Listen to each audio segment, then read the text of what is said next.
Good evening and welcome to the 10th edition of the Nation Leadership Forum, coming to you live from the Taifa Hall at the University of Nairobi. I'm your host, Smriti Vidyarthi. Now, this is the last forum of the year, and tonight we tackle the topic Sanitation for All. Well, this conversation comes to you in partnership with the Ministry of Water and Sanitation, the African Population and Health Research Centre, the Water Services Regulatory Board, the University of Nairobi, and also Homeboys. Well, you can be part of the conversation online by using the hashtag NMG Leadership Forum. Now, according to the Water, Sanitation and Hygiene Joint Monitoring Programme report of 2019 by UNICEF and the World Health Organization, only 59% of Kenyans have access to basic water services, and only 29% have access to sanitary services. But people need that access to clean water and sanitation today. And it is a murky situation. We need clarity. So tonight, to delve deeper into that, my guests join me, and they are Simon Chelugoi. He is the Cabinet Secretary in the Ministry of Water and Sanitation. Dr. Farida Hussein Were, she is a lecturer at the Department of Chemistry, Biological and Physical Sciences here at the University of Nairobi. Also, Thomas Odongo, he is the Managing Director of the Kisumu Water and Sanitation Company. Paul Nzengu, he is a member of the National Assembly's Departmental Committee on Environmental and Natural Resources. And Paul Wafula, who is an investigative reporter and business editor at the Daily Nation. Thank you all for joining us on the Nation Leadership Forum tonight. Pleasure to have you with us. Now, according to a report by Sanaji Limited, it takes approximately 5,400 shillings for the government of Kenya to provide sanitation to one person annually. But, as you've just heard from some of those figures, only about 30% of Kenyans have access to this sanitation, which means that approximately 30 million Kenyans, out of a population of about 47 million, are without clean sanitation. My first question goes to you, Mr. C.S. Chelugoi. When are we going to see sanitation for all in Kenya? Thank you very much, Smith, and thank you. And thank you, the members of my team who accompanied me and the panelists to discuss this very important topic to this country. I'll start by saying that we have a number of sources of causes of pollution, that is domestic waste, industrial waste, and solid waste. And by and large, as you have stated before, as you've stated in your opening remarks, current access to safe sanitation facilities stands at around 25%. However, this percentage are different in various counties. Like in Nairobi, it stands at around 50%, Kisumu 49%, and Laikipia at 6%, Busia 2%, and Homa Bay 40%. Now, as a ministry, we have begun various investment to deliver these sanitation services to our people. As you are aware, without safe sanitation facilities comes a huge cost on health and even the living standards of our people. We have seen outbreak of waterborne diseases in various cities in this country, caused by pollution upstream. And we began a campaign, including the conference that we just concluded in Nairobi 2 weeks ago. And as such, as a ministry, we have consistently investing and developing sanitation facilities across, including the program which we are implementing now, financed by the African Development Bank in 29 towns. So we look forward that as we speak now, we want to move through the current programs that we are doing to move the national water sanitation coverage from the present 25% to 40% by the year 2030.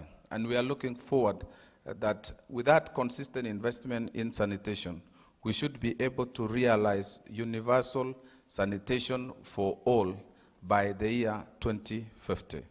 Okay, but given the rate that we're going, according to the World Bank, they estimate that if we continue at the rate that we are currently at, it will in fact take Kenya another 200 years to get sanitation for all. What is your response to that?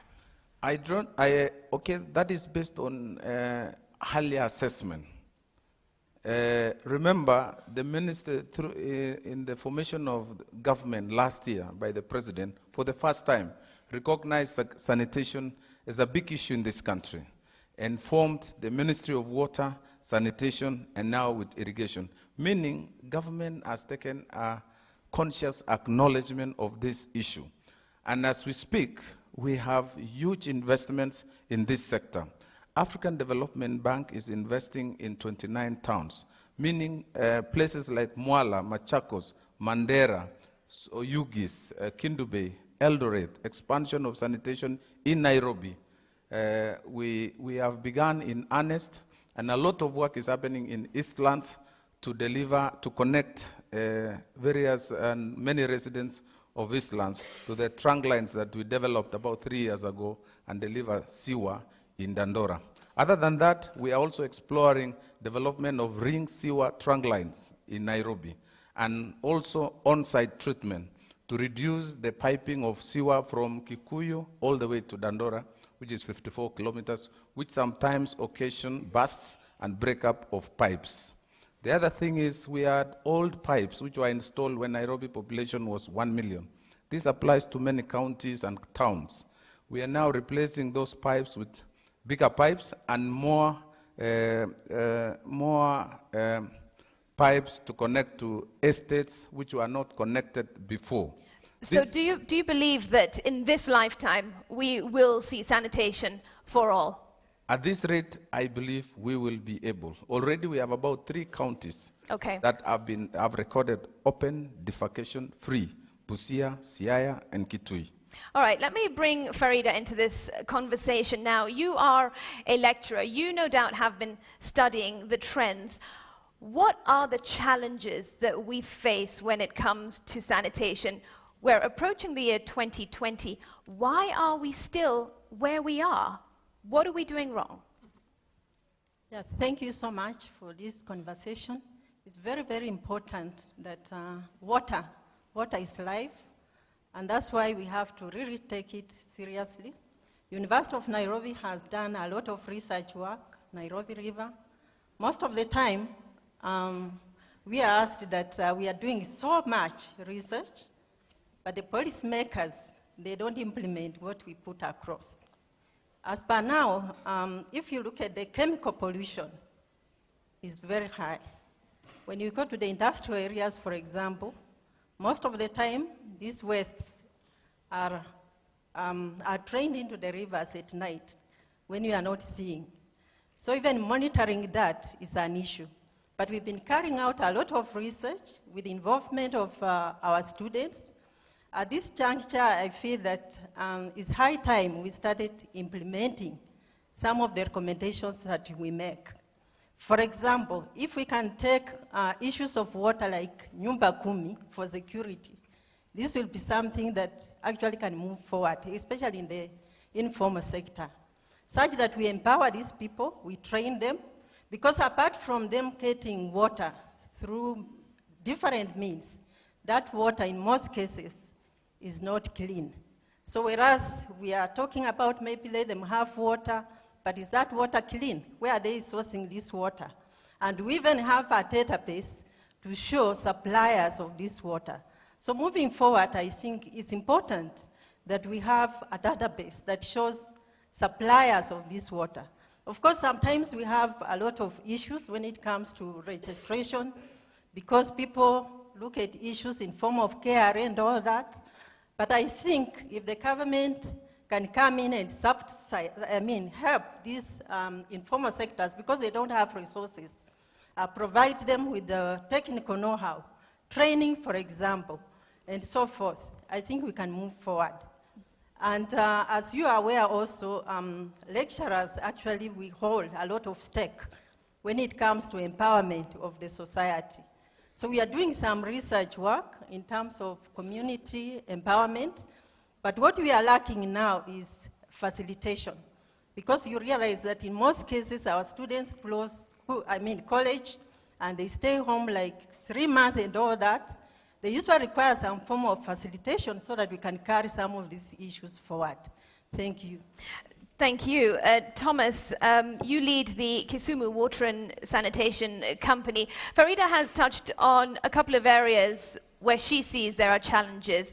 The government for one, industries for another, and residents too. In what you do, who is the problem for you? I want to mention that the fact that we are having this conversation means that we are making steps towards sanitation for all. And there's light at the end of the tunnel for us to see this during our lifetime. The challenge that we have as Kisumu Water, one, it's the institutional framework. There's nobody that you can say is solely responsible for environmental sanitation. And that in itself poses a challenge because in terms of governance, who do you go to when it comes to sanitation? And that's why we decided as a utility to also focus on sanitation, but bringing the other stakeholders on board. We have challenges in the low-income areas, for example, where there is no sewer coverage. Our sewer coverage is 16%, same as the national coverage. So these people depend on on-site sanitation facilities. So these on-site sanitation facilities, when they get filled up, where do they go? They flow into the river and pollute. The rivers end up in the lake. So the river is polluted, it ends up polluting the lake. That brings challenges like the quality of water that we abstract from the lake is very bad. We have to use a lot of chemicals to treat that. And the hyacinth thrives because of that pollution. So there's need to sort out sanitation, not only sewer, but also focus on on-site sanitation, sewered and non-sewered, centralized or decentralized sewer systems, so that we sort out the problem in the low-income areas. Sewer coverage at 18%, for us to move to 80%, for example, is going to take us so many years. What happens to our people? We must sort them in terms of sanitation and hygiene. And what have you been doing to sort out these issues? You mentioned it is not just the responsibility of one organization, but as Kisumu Water and Sewerage Company, what action are you taking? Because some argue that not much is happening, and they blame you. Yeah, we have declared our ambition in terms of focusing on sanitation. And that's why we changed not only our name, but focus to sanitation. Currently, we have partners we are working with so that we can sort out the on-site sanitation. We are working with manual pit emptiers so that we have a structured and hygienic way of emptying the pits, and that waste is brought to our treatment plants for treatment. Previously, what used to happen is that the manual pit emptiers would empty the pits at night and dispose in the river. And therefore, that was not giving us a solution. We are also looking at low-cost sewer systems. The reason why sewer connectivity is very low is because it is expensive. We depend on very expensive old sewer systems. So currently, we've started a program where our engineers have been trained on local sewer systems, and that is what we want to implement going forward, so that we make sewer connectivity affordable to majority of people. Where we don't have sewer lines, then of course we are going to improve the containment, and we are working with partners on that, so that we have a long-term sustainable solution. All right. For the low-income area. I want to bring Paul into this. Paul, you are a journalist, a reporter, an investigative reporter with the Nation newspaper, and recently you investigated the situation of the Nairobi River. It was titled Toxic Flow, and what was revealed was that the Nairobi River is sick. It is terribly, terribly sick. One point that Thomas brought up was the responsibility of various organizations. It is not just down to one organization to fix the problem. But interestingly, what you found from your report was there was a lot of blame game. Nobody wanted to be held accountable or take responsibility for what was happening. Take us through a little bit about what you discovered when investigating toxic flow. Thank you, Smriti. If you look at really even just what is happening on this panel today, you find the CS for Water is talking about African Development Bank, talking about other agencies that are funding water for us here. And if you look at the figures in terms of what government itself, the Kenyan government is funding towards just sanitation, then it will actually prove to you that we have a serious problem that is happening in this country. When you look at what they say in the boardrooms and the strategies that they have, they are really far much different from what is happening on the ground. And so we spent 2 months out on the ground just to understand what is really happening around our sanitation issues. So we started from Ondiri and went all the way as the river changes into Nairobi River, what you know it today, and then, the tributaries join the river. It goes down to Athi River, it becomes Galana River, and then down at the coast as Sabaki. And what shocked us is that many people don't really even think that this is Nairobi River, because when you're at Sabaki, they understand it as this is just Sabaki River. Nairobi River is dirty, Sabaki is fine. If you're at Galana, they say, oh, this is Galana River, it's not at Nairobi River. You come back up, you realize people in Makueni, they know it as Athi River, so they're drinking the water. You tell them, are you aware this is Nairobi River? They have no idea what is happening up the stream. Then you really calm down. And so we tested the water, we picked fish, we picked crabs, we picked sediment and brought them actually to a lab at the University of Nairobi here, where we tested and we found that in all the sampling points, there was at least 6 heavy metals that were right flowing. So people were drinking, people were doing farming, everything else was still coming back to us. And then you come up and then you start to ask yourself, what is really going on at the agencies that are supposed to do this? Pollution is happening right at the doorstep of NEMA.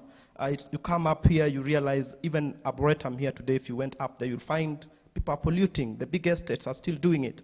But the people who are supposed to do the enforcement, if you go to them, they just blame the next person. If it's NEMA, they'll tell you it's Warma. If it's Warma, they'll tell you it is some other agencies. So nobody wants to take responsibility. And remember, this is all taxpayers' money that they're being funded to do their job. So Smriti, where we are sitting is a situation whereby even when you look at the ministries that are involved in terms of environment, if you are given a Ministry of Environment, I think you are the lowest of the ministers in Kenya because there's no budget for it. It's not even anywhere near the Big Four agenda. So we are more in terms of, let us build these big roads, but we don't know in the next 10 years, the population that is going to use this road, just how sick it will be to actually use the same roads and infrastructure that we are doing.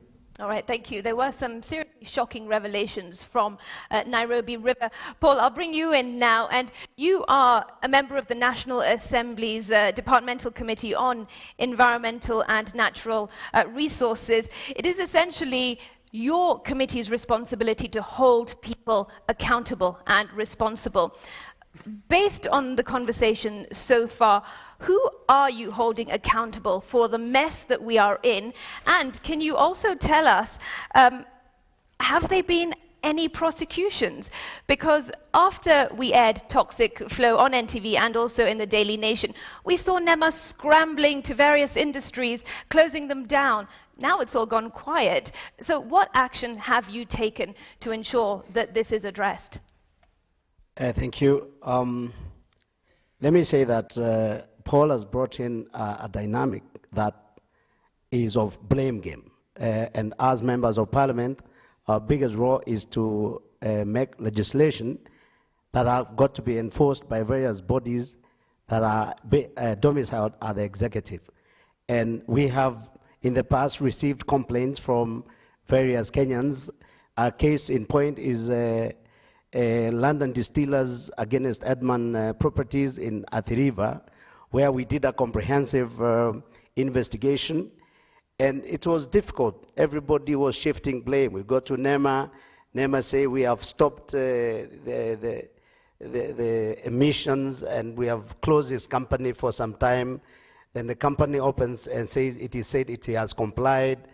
And it's a non-ending story. Think the problem is in the unwillingness to comply, because as Parliament, we are not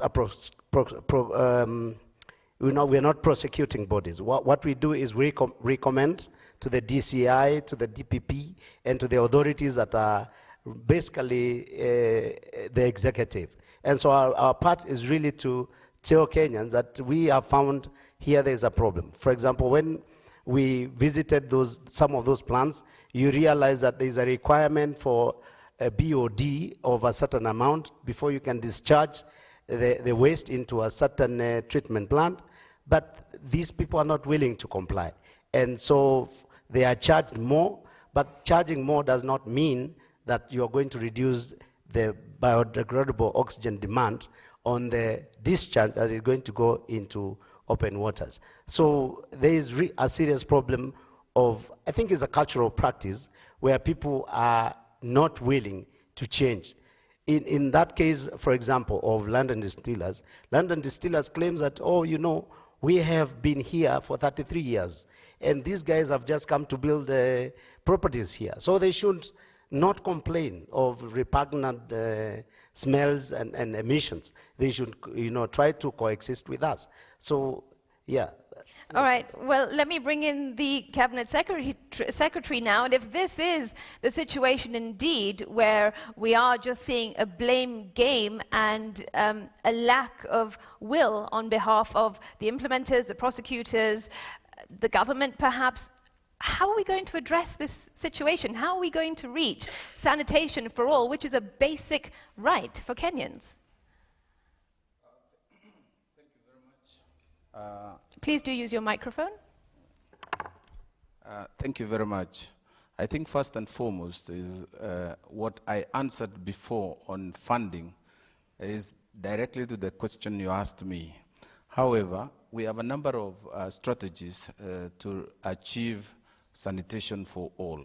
The first thing we did was to call a stakeholders conference to discuss and ventilate on these issues. Number one, we, as a ministry, we are raising the level of sanitation department to a full-fledged department, which will be able to address and look at sanitation situation in the country across board and engage other stakeholders like NEMA and the Ministry of Environment. The second strategy we have done is to join in with other stakeholders, including the Nation Media Group and the University of Nairobi and others, to map out all the pollution points in the country with a view of, one, recommending on-site treatment before discharge, as said by the Honorable Member, and two, to force to come up with regulation and governance and policies that will help deter and punish the pollutants. And further, third is to increase sewer networks to collect, contain, and transfer sewer to safe treatment facilities. All these things cannot happen in a year, in a day. I acknowledge that this has not been given the highest recognition in the past. However, as a government, we have noted and realized that for even through this study that was done by the Nation Media Group, 440 kilometers of water, of river water flowing from Ondiri Springs all the way to the coast. 8 million Kenyans use this as a source of water, and among them are also farmers. So it has huge potential to change this country positively or affect the health of our people. So, and the other programs is to increase our budgetary allocation. Sanitation facilities, sanitation cost a lot of money, and it takes time. And we have upped our investment in sanitation, provision of sanitation facilities. The budget this year moved from last year 38 billion to 60 billion. Okay. All right. Well, we've got to take a quick break, but when we come back, we will ask the question as to where that money is going, and also, is it really reaping the rewards that it's meant to? My guests, do stay with us. We will continue this conversation after this break. You are watching the Nation Leadership Forum, coming to you live from the University of Nairobi's Taifa Hall. Do stay with us. We'll be back shortly. Welcome back to the Nation Leadership Forum, coming to you live from the University of Nairobi. We continue our conversation now, tackling the topic of sanitation for all. I'll pick up the conversation with you, Farida. We certainly do need urgent solutions. Can you, based on the evidence and the data and the research that you have done, paint a picture of really how bad the situation is and how bad it could get if we struggle with these blame games and lack of willingness and perhaps also lack of funding? Thank you so much. Challenges really brings about innovation. I'll start by saying that challenges bring about opportunities. So in this case, I think when we did that research and the media also picked it up, now it is in the limelight. And people are now becoming to be aware of some of these issues that are taking place.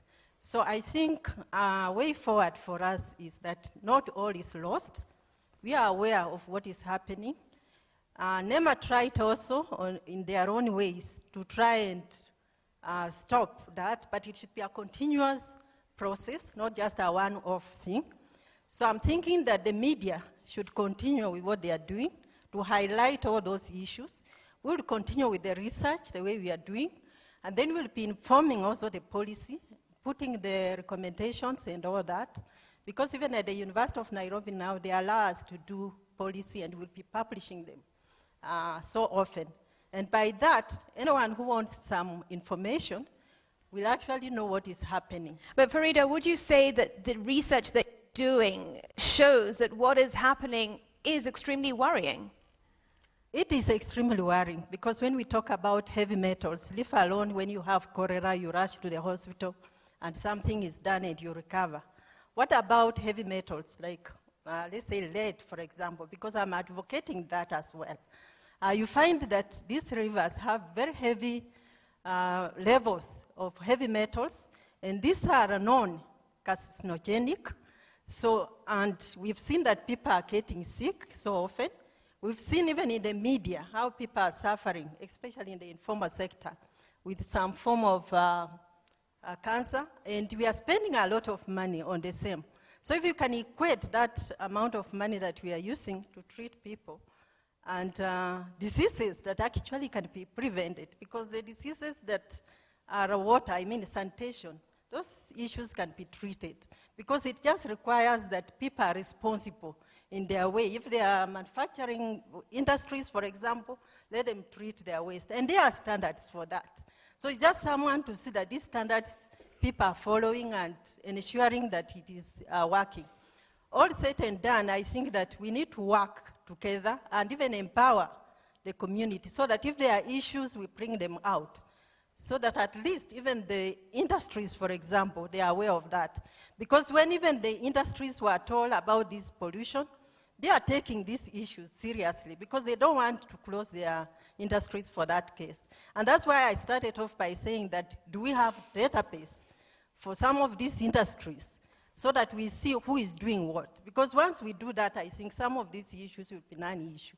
Right, and we perhaps may not then need the media to highlight what they did because it will be there in the public domain. You won't have to go out on a special investigation. But Paul, before we took the breather, the CS also commented on how a lack of proper sanitation has a knock-on effect. At the end of the day, the Sukuma Wiki that we are all consuming is affected by the water in the Nairobi River.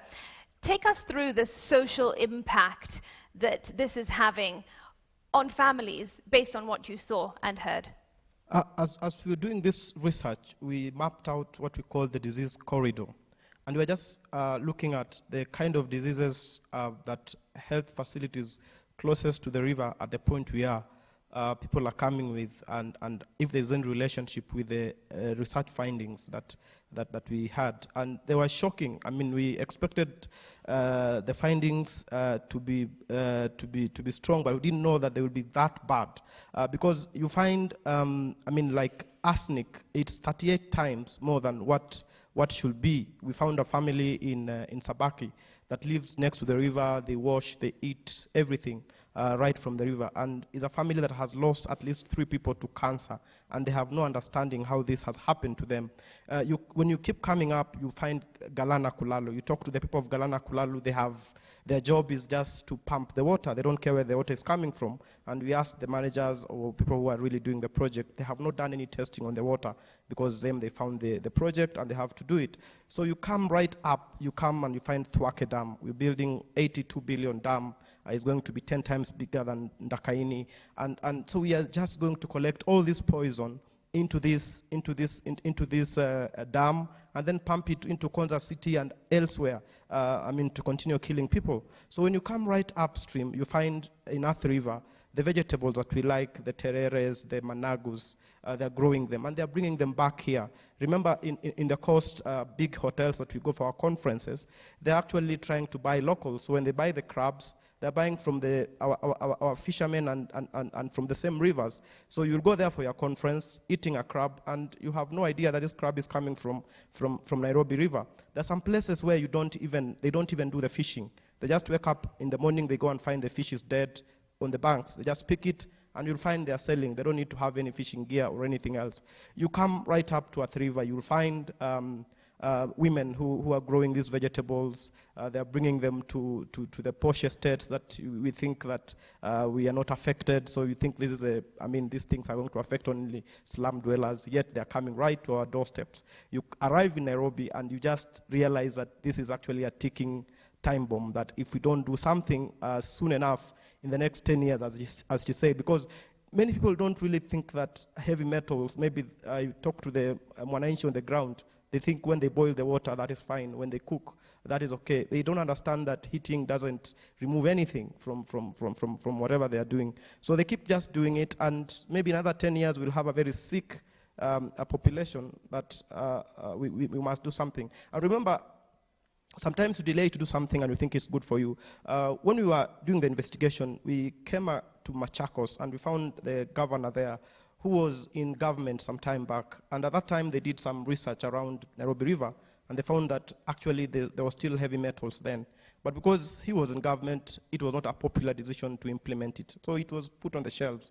Now he went to Machakos and became the governor, and he realizes that these people are actually going to die because of inaction that happened before. So eventually what happens is that this will come back to bite. When you are, maybe you are a lady in Gikomba, you do your stuff, you wash and throw your dirt in the water. You have no idea that somebody downstream is washing utensils and bringing you food on the construction All right, site. so there really is a long trail. This is a deadly chain. CS Chalagoi, this is massive. Let me just look at something that came up as a solution, and also that Paul brought up, and that was the Galana Kulalu project, which was worth 7.2 billion shillings, an irrigation project with the Ministry of Agriculture, but no doubt touches on your ministry as well. That fell through, and what was cited was frustration with the government. What is your comment on that? Because this is an irrigation scheme that could have made a huge difference. Thank you very much. Galana, irrigation department came to my ministry about a month ago, and the issues that surrounding that the contract relationship and management are still, I'm still getting the briefs on exactly what transpired. However, going forward, I have been briefed that government is committed to conclude and finish the remaining works by completing the canals and the clearing of the bushes, leveling of the farms, and provision of the center pivot irrigation equipment. Okay. That will give us, as we speak now, 3,000 acres of irrigable land is ready, and we've just harvested 100,000 bags of maize. Now, further to what I'd said before, I think on the same sanitation as spoken by Paul, a number of things need to be done. Most of them are behavioral behavior of our people, both industrialists and also our population. We first need to define our riparian area. We need to protect our springs.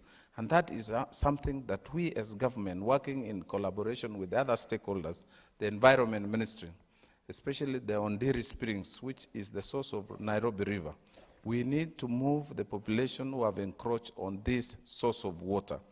The entire line, the entire river line, we need to segment, and that is something we are discussing as a ministry as a result of our conference, and we have at the highest level, at the cabinet, we have a subcommittee.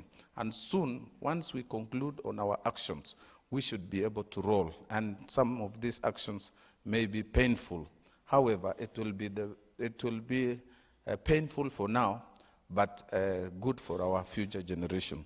We also need to recycle and reuse this waste. We have seen in Nakuru some innovative industries are already making money using briquettes. But let me interrupt you there, CS, and ask you, why don't we already recycle? What is stopping us? It's all very well to say we need to, but why aren't we already doing it? We have already, as I'm giving you examples in Nakuru, we have 2 cases. Nakuru Water and Sewerage have pioneered a scheme to recycle and convert waste to charcoal. And we have also a private company who are doing it. That, to me, could have been a pilot. We want to roll out. We want to roll out in a big scale, including Nairobi City.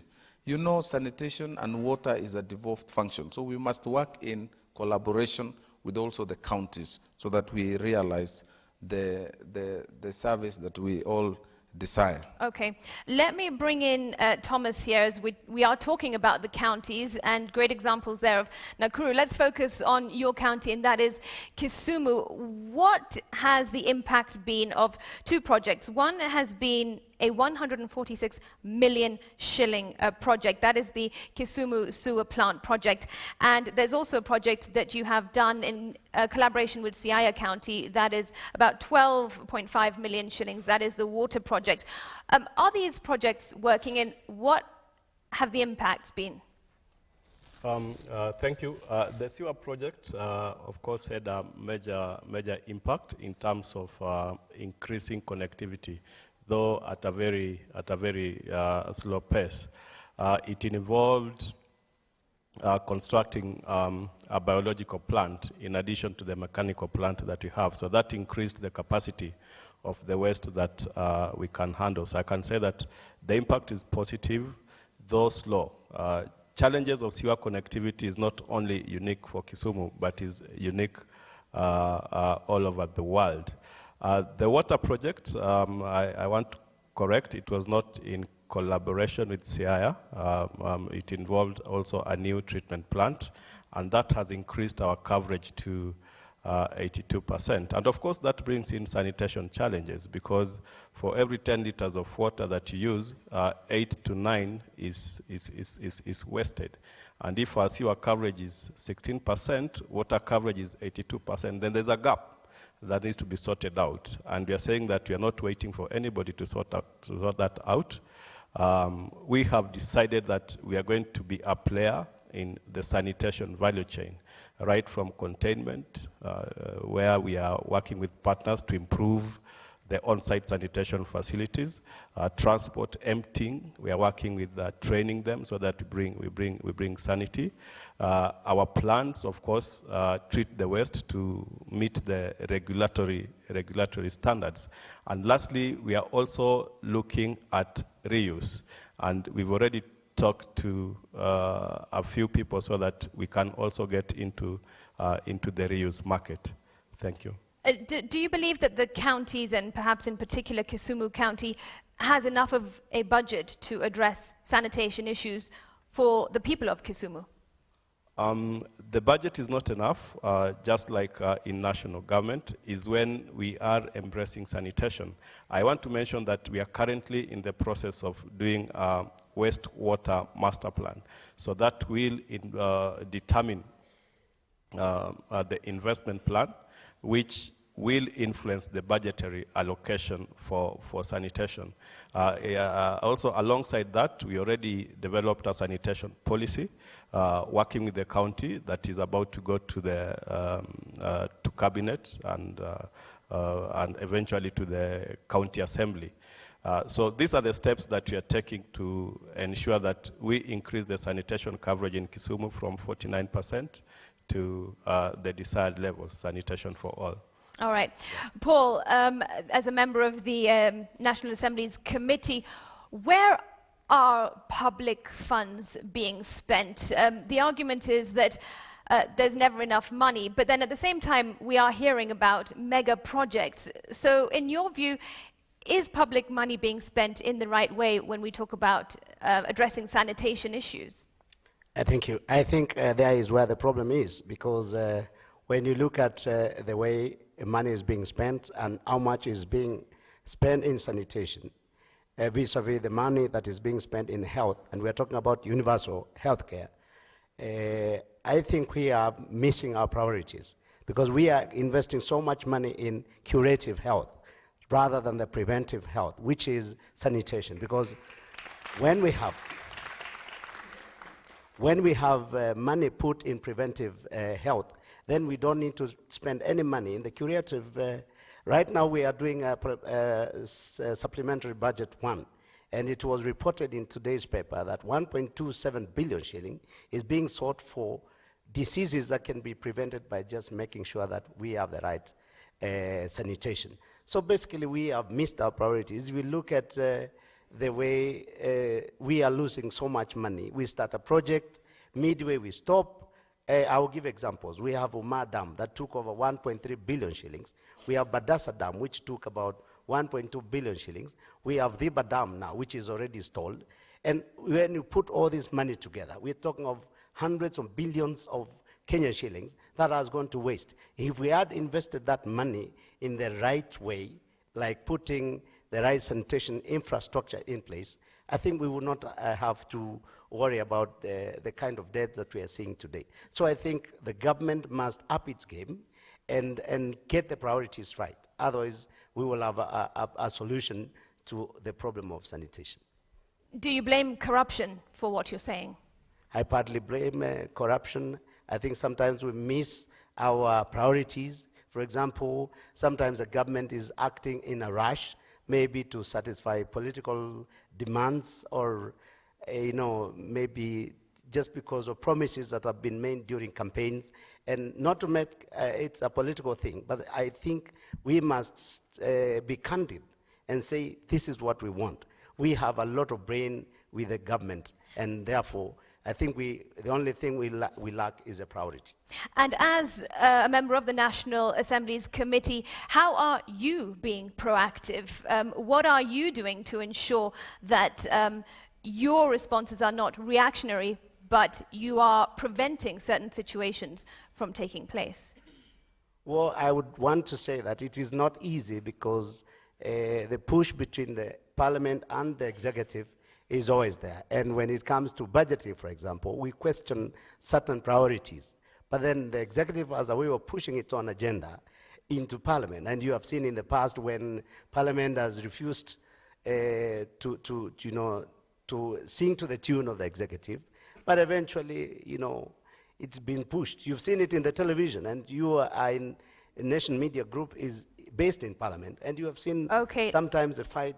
All right. At that point, let me just briefly give the CS the right to reply, because the government is being targeted in what Paul is saying, before we take another quick break. Thank you very much. Water, sanitation, irrigation projects, and many capital investment projects take time to plan. To do a project, we begin by feasibility, public participation, up to design, up to procurement. So I don't agree to the insinuation that government acts in a rush, particularly on this kind of projects. However, I would like to say we are refocusing our priorities. And as if you look through our current budget and even the supplementary budget, which is going to be tabled in Parliament on Thursday, is to reinforce and continue the current investments. We had a plan to revive Badasa and Numa, projects that stalled 20 years ago in Kitui and Marsabit. And we are not ready with the documents.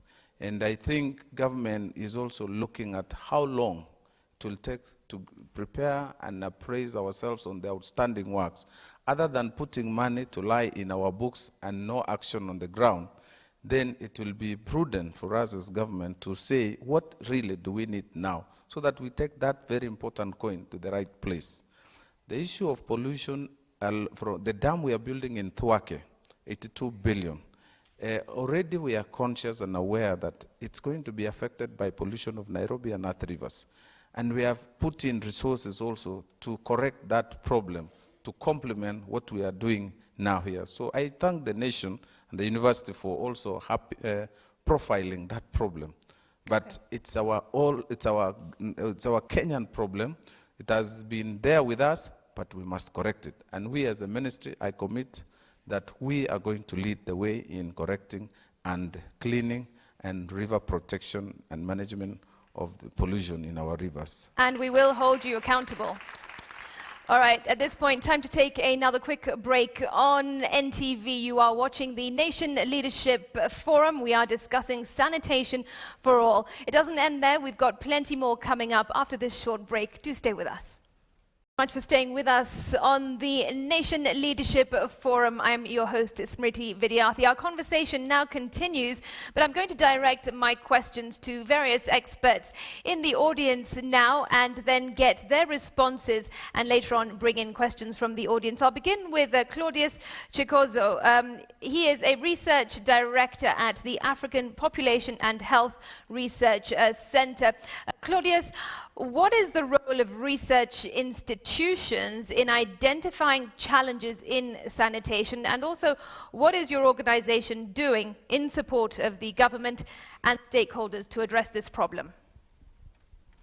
Thank you very much. Researchers are there to tell the story as it is. We bring out the evidence, we analyze the challenge, focus on the drivers, the main causes of the problem, and begin to explore solutions together with those who are directly affected. At the APHRC, we are saying research alone is not sufficient. We want that evidence to be moved into action that actually transforms lives on the ground. And that means working collectively with relevant key players, the government. It's everyone's business. In simple terms, water and sanitation is everyone's business. And what is vital is not to just talk, it's not just to do research and publish, it's not to come up with brilliant policy documents and put them on the shelf. It's how we translate all these pieces together into actual action on the ground. And do you believe that is happening or not at the level that it should be? As an institution, we have started the baby steps, particularly in terms of the water and sanitation challenges we face now. We work collaboratively with others to move all the evidence, all the knowledge into actual action. But the implementation, is that happening based on the research you provide? That's what I'm saying when I say action. We want to see programs and projects actually implemented based on the available evidence. And that means everybody being accountable, being stewards for what they are responsible for. When resources are allocated, they should reach where they are supposed to reach and actually transform lives. It means simply moving evidence and all the talk into action. Okay. You speak about the responsibility being a collective responsibility. I'll bring in Dr. Wale now, an author and organizational of culture and transformation consultant at Power Talks. Dr. Wale, in your opinion, what is the role of the common citizen in improving sanitation? We have heard from the government about their role and various organizations.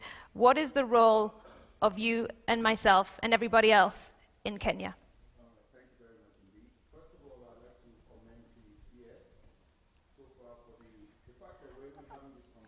All right, we've got to just hold on a moment. We are unable to hear you, so we'll just put your microphone on. Okay, go ahead. I said, first of all, I'd like to commend the CS and the ministry for what is going on, because the fact that we're even having this conversation is something great. And then we were at the sanitation conference 2 weeks ago. That was massive. That was awesome. However, this is not the first time all of us in this room have been involved in talk, you know, where we're just listening and there's so much English and grammar that is being spoken. And at the end of the day, does that grammar get down to the grassroots? And I think my big issue here is what we are going to do is, it's not going to happen because, you know, this concept of transformation by directives doesn't work anymore, because somebody will give a directive to somebody who will give a directive to somebody who will give a directive to somebody, and by the time it gets there, it's no more transformation, it's deformation. So what we need to do is we need to make it cultural. Making it cultural, that means it's not directive anymore. That means when I was young in school, we did nature study, we did hygiene. You know, these were subjects, these are things now that we need to have cultural ambassadors for sanitation. You know, a lot of us, and in a country where we have predominantly young people, we need young people to drive it. Because, and young people don't do things because it is good. They do it because it is cool. We need to make the concept of sanitation cool to the young people, then it will become cultural. Thank you. Thank you very much for that point. All right, I'll bring in Mr. Alex Manyasi, Government Affairs Officer at Sanergy and National Coordinator, and the organization is the Water Supply and Sanitation Collaborative Council. It is, in fact, World Toilet Day coming up tomorrow. What that means, I'm not so sure. We can find out, do a little bit of research on that. But on that point, what milestones really have your organization achieved in regard to national sanitation and hygiene improvement to those without access to proper facilities, such as toilets? Thank you very much. I think I'll start from talking about the things that we have looked at as being key. One is thinking about sanitation as a value chain. That's number one. And then secondly, looking at sanitation as a way of providing jobs for Kenyans. And the reason why I say that is the facilities, for example, that we have put up in Nairobi alone. We've put out 3,000 facilities in Nairobi. That means that all the waste that will have otherwise ended up somewhere in the Nairobi River that we're talking about. That's number one. Secondly, when you think about sanitation from the figures that have been floated around, you will realize that the majority of Kenyans are not on the sewer system. And therefore, if that is the case, then what we need to do is think about this 86%, 84% of the population that needs to be looked into from the point of containment to transportation to the treating of that waste to byproducts. Right now, as we speak, we have organic fertilizer that comes from human waste, and that is certified. So as a country, I think just like we talk about unemployment in Kenya, we have to shift the conversation from looking at facilities as toilets or flashing what the MD for Kisumu was saying, where anytime he thinks about an extra connection, he thinks about 90% of water gone. So thinking about the other population as we put these people, as we think about providing sanitation for them, then can we also think about creating value from the same? That value, as an organization, for example, we have employed 265 young Kenyans. 70% of them are below the age of 26.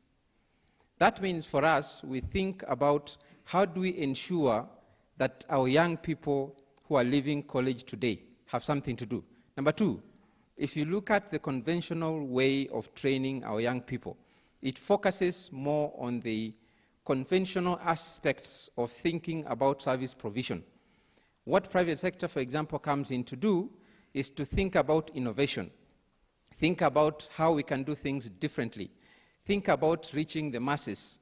Once we think that way, then we are able to transform our country in the short term by ensuring that we get away from, we move people from the hospitals who should otherwise, and save that money for other infrastructure projects. Okay, Alex, I'm going to have to cut you short, but thank you for that. We're running out of time, but thank you for your contribution. Let me just move on to Ismail Shaye, the Chief Executive Officer of the Water Sector Trust Fund. Ismail, what would you say has been the impact of the grants that your organization has provided to the counties in marginalized areas? Thank you. Again, I just wanted to say that from the onset that it's not all doom and gloom. And I think as a country, and I think I agree with the professor for saying that if we come together, and especially involving the youth, that is the best way forward as a country. So I know it's depressing that we're talking about sanitation and what is happening right now in the country, but I think having the solution is having this kind of discussion in the first place. That said, as Water Sector Trust Fund, through our ministry, we received grants from both our government and also Bill and Melinda Gates Foundation. And we came up with this decentralized treatment facility, which made us actually win an award. We are actually the winners of UN 2019 Public Service Award this year. So after Huduma Center, that's what I'm saying, Kenyans, there are some things that we're doing right. We just need to upscale those. And I would like to quote this quote that I read from Washington Post at one point. And it says, the illiterate of 21st century are the people who cannot unlearn, learn, and relearn.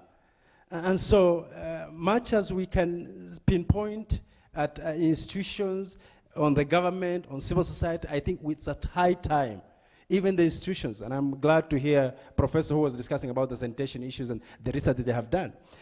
How can we all work together so that the decisions that we make in the ministry, from parliament to the technocrats like us, we can all work together to solve those problems, because I believe that if we all put our hands together and our heads together, we can tackle this issue of sanitation in this country together. Thank you so much. All right, thanks for that optimistic note. Engineer Gakubia, the Chief Executive Officer of the Water Services Regulatory Board, that is WASREB. I'd like to know really, how does WASREB ensure that the water service providers maintain the quality of water as per the prevailing laws? Thank you very much for this question. I want to say that as the Water Services Regulatory Board, we monitor the standards within our water service provision. And part of those standards is to do with water quality. Now, we monitor quality in two parts. We do the tests and ensure that that water is up to standard. We also ensure that where those samples are coming from is from the whole of the supply area. But that, for some years now, we have seen that is after the fact. Going forward, we want to be proactive in actually addressing the water safety in our country by making sure that even if water service providers have been doing sanitary surveys to really check on the whatever is threatening the water safety, we want them now to do as per global standard. And global standard requires that you have a structured water safety plan. And that brings in now the nexus between the water service provision and water resources management. And that basically will address to a large extent the problems we have with our pollution. All right, thank you very much. All right, I'll now invite the audience to ask just a couple of questions before we get commitments from our panelists, and then we've got to close this session. So if we can have the microphone. Yes, go ahead. Please keep your question very brief and tell us your name and who your question is directed at. Go ahead. Thank you very much. We are happy to be in this forum that is discussing solutions and not just gloom and doom. My name is Mwangi Derito. I'm at Wangari Maathai Institute at the University of Nairobi as a student. My question will go to even the person of Kisumu and also to the Cabinet Secretary. We have a very large service area of tarmac roads, and that water is just let to go, like now we've just finished the rains, and it's gone. If that water can be put even in parking spaces, underground tanks, how much more can it solve some of the problems we're having with having to pump the water from so far away? Number two, from Kisumu, and also should be also for Nairobi City. We've seen countries which even have nuclear plants, have containment sites for hazardous materials, which one company cannot be able to treat on its own. What are the plans for those companies, even in Nairobi, who are not able to completely reduce the impact of the waste they produce in relation to having a site that can be a containment area for all of them to act together? Okay, thank you very much. Thank you. Thomas, I'll have you respond to that, please. I'll respond to the second question, where we have waste that we cannot treat. The solution, of course, is to have containment sites. But what we've done in a small way in Kisumu, we have an incinerator where we burn all that waste. We are looking at increasing the capacity of that incinerator. The other thing we are doing is that all waste that is collected by third parties, and I'm talking about the vacuum trucks, we check what kind of waste they are. If they are chemical waste, then of course we handle that differently. Thank you. All right, thanks very much. Yes, go ahead with your question. One question, and keep it brief, please. I think mine is not a question. Okay, go ahead. It's presenting my views. Okay, briefly, please. Because today I was walking from Choka to town, and the people are dumping garbage direct to Gong River. Say at the bridge. A few kilometers away, about 2 kilometers, is Kerema's House, where sewage broke out 2 months ago when rain started. It is still spreading all its continent to Nairobi River.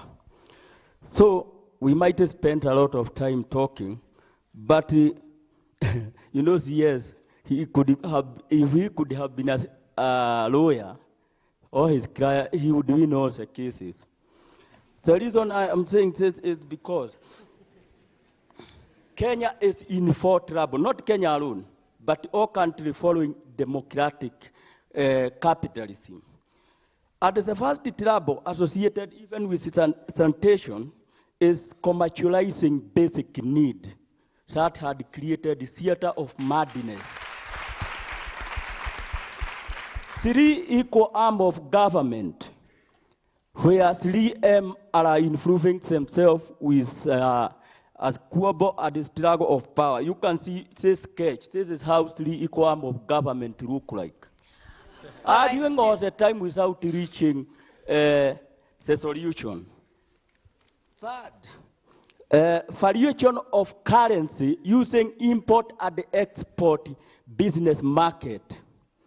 That has trouble in the world of capitalism and democracy. Okay. And the final one, the fourth one is privatization of national wealth and the national services to private sector. All right, I don't want to go in detail because we are cutting down. Otherwise, congratulations, madam, and congratulations, nation guy. You are doing well. Thank you so much. I appreciate your comment. I'm afraid we are out of time, but we cannot wrap up without getting commitments from each panelist on the stage at the moment. Thomas, very briefly, what is your commitment to Kenyans and the people of Kisumu County as part of the Kisumu Water Institute? I'm afraid we are out of time. We'll take your questions after, but I just need to get their commitments. Your microphone is off. I just need to take that question. We'll come back to you. Go ahead, Thomas. As we wrap up, please do keep it brief and to the point. Thank you. Number one is that we are going to finalize our climate resilient water safety plan. Number two, we are going to champion public awareness and change management in terms of paradigm shift. We are going to be in the forefront of making sanitation cool. Number three, we have already set targets. And lastly, we want to ensure we achieve those targets by allocating both human resource and financial, internal and external. Very briefly, when can we expect this all to happen? These are all short-term because targets are already set, budgets are already there, and we also have partners that we are talking to. All right, Paul? Thank you. I think what we are going to do as a parliament is look at the existing legislation on matters sanitation with a plan to seal any loopholes that do exist. And of course, this will be done together with the respective state department. Secondly, reading from or learning from WADE, I want to become an advocate of sanitation wherever I am in my constituency, and particularly to make it cool for the young people to support sanitation. All right, thank you very much. CS Chelugui, your commitment. Yeah, my commitment is to provide leadership, entire leadership, from the ministry and national government and the county government, collaborate with other stakeholders, the Ministry of Health, and also relook at the policies and governance issues and legal issues that relate to sanitation. And further, work with other teams to see how we can clean Nairobi River within the next 6 months to get a way forward on how we can clean Nairobi River. Okay, thank you. Farida. Thank you. I have the advantage of working with the youth, so my commitment is that I'm going to empower the communities. We are going to carry out more research and find out, after today's conversation, is there going to be any change or something like that? We are going also to carry out some form of training, capacity building, because we've also had people, not just from Kenya, but from outside, to see if they can assist this issue. Because it's actually getting out of hand, especially when we are talking about heavy metals. So we are going to collaborate with the ministries and see that this issue is taken forward. Thank you. All right, thank you. And Paul, as a journalist, you do have a big role to play in exposing what we otherwise would never have known. What is your commitment? Unfortunately, we shall keep being the bearers of terrible news to reflect what is really happening on the ground. We shall keep holding power to account. We shall follow up Chelugui and the parliament, what they're saying they'll do.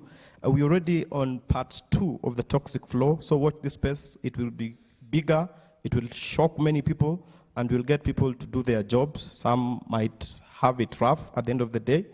And lastly, we will try to make environment, health, and sanitation an important part of our journalism, because we have been focusing on politics and other things that really do not matter as much as and living out the real things that matter to the population. Thank you.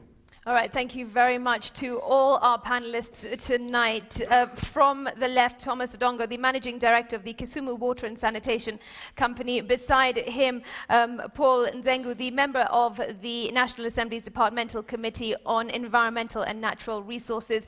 In the center, the Cabinet Secretary in the Ministry of Water and Sanitation, Simon Chelugui. Beside him, Farida Hussein Were, a lecturer at the Department of Chemistry, Biological and Physical Sciences here at the University of Nairobi. And finally, Paul Wafula, investigative reporter and business editor at the Daily Nation. Thank you all so much for contributing to this conversation, Sanitation for All. Much appreciated. And also, thank you to our expert panelists and the audience here at the University of Nairobi. You have been watching the Nation Leadership Forum, the 10th edition and the last of this year, 2019. We're not stopping here, plenty more as we kick off 2020. But for now, this is where we leave it. We've been speaking about sanitation for all, the problems, the concerns, the worries, but also the solutions, and we've got those commitments that we will indeed be following up. I've been your host, Smriti Vidyarthi. Thanks for watching, and we'll see you again next time.